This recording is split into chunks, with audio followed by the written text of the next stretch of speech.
So when you deposit into your RSP, your deferral can actually be carried forward indefinitely.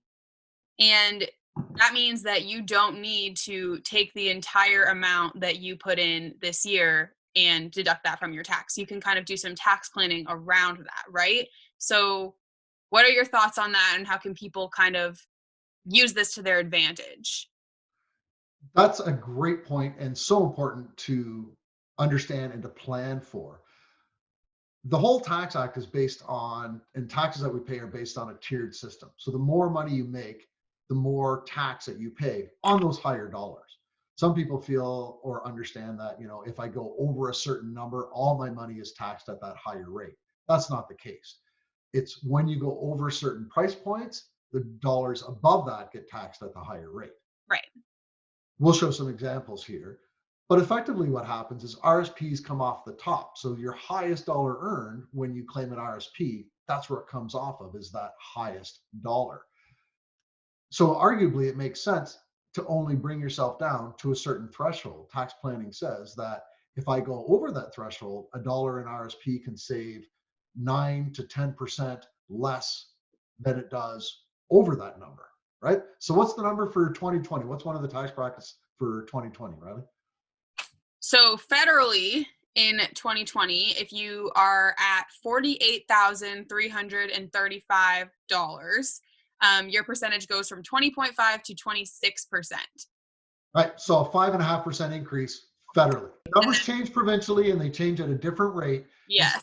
where good tax planning comes in. And we're not going to go into all the minutia of that. But effectively, in that same range, the provincial tax also goes up by Four over point, 4%.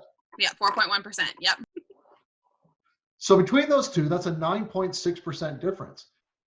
What the tax act allows you to do is to, if you know that next year you're likely to be in the same earning range and therefore in the same have dollars in the same tax bracket, you can carry that RSP deposit forward from this year to next year, and effectively with that same dollar deduction save an additional 9.6%.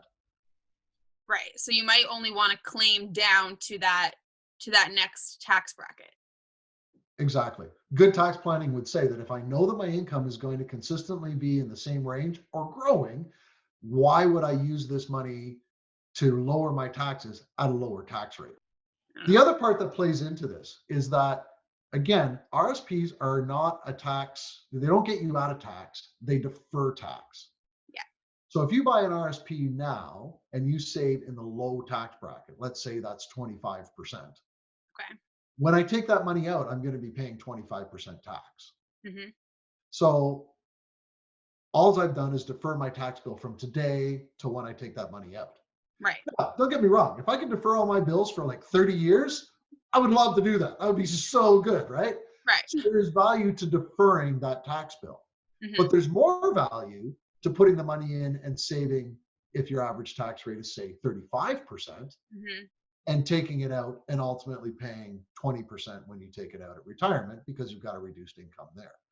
Right. So again, that's an argument for why would I continue to use those RSPs to lower my income under the thresholds into the low tax bracket. This is a really good option if you are somebody with a bit of a higher income, so you can lower yourself into that next tax bracket down, and then later on when you take it out, you can take it out at a lower tax rate than you're paying right now. Yeah, usually in retirement, people's income goes down. And the average, we're talking to people that are in the average income earning bracket, really, right? The average income earning bracket is, it depends on the province that you're in, but that's where the tax brackets do change. That $48,000, Hmm. and it's indexed up every year. There's the average person is above that. Hmm. And so you wouldn't want to buy so much RSP that it brings you down, again, below that number, because you're probably going to only end up then deferring the tax that you're going to pay from now until when you take that money out. Right. So there's just a little bit of tax planning to do around this. And our point is we don't want people to just be worried that, oh my gosh, it's almost at the deadline for me to deposit my RSP. I'm going to put it in. I have to make an investment decision right now. And I need to claim all of this against my income. Like, take a minute, figure out what is best for you, and then move forward. That's kind of the point, right? That is exactly the point that we're trying to make, Riley. There's a lot of steps along the ways to help you make the best decisions possible to take the best advantage in your particular situation, because everyone's situation is different. So definitely, you can make the deposit and get the tax deduction without having to make the investment decision. And regardless of the amount of the deposit, you should be talking to your advisors and making sure you decide the right amount to claim this year, because there's no sense on claiming the wrong amount. It'll only cost you in the end.